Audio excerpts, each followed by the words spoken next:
नमस्कार जय जगन्नाथ आज वीडियो रे आपण मानक स्वागत। प्रथमे तेंतुली के भल भाव धोईकी किसी समय खरार तापर गुड़ सुखिला लंका मंजी पंचफुटण गोटा जीरा और जुआणी किसी नहीं टी रोस्ट कर तापर गुड़ को पैन रे मेल्ट होगापी किसी समय छाड़देली। गुड़टा भल भाव मेल्ट हो गला आम रोस्ट कर सब गोटा मसला को आम फास्ट ग्राइंडिंग करदे।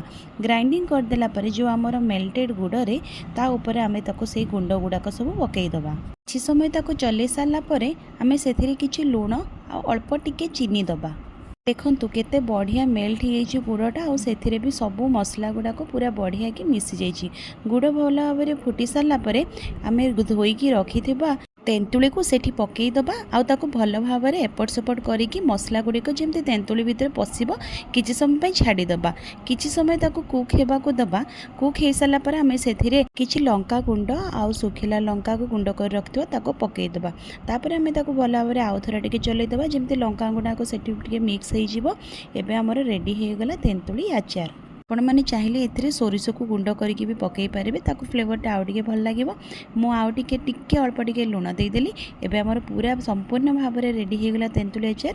ताको गोटे जगार भल भाव काढ़ी ठंडा करदेवे तापर जाकि काच जार रखिए। बहुत टेस्टी लगे। आपण मैंने ट्राए करंतु। चैनल को सब्सक्राइब करने को जमा भूलिबेनी।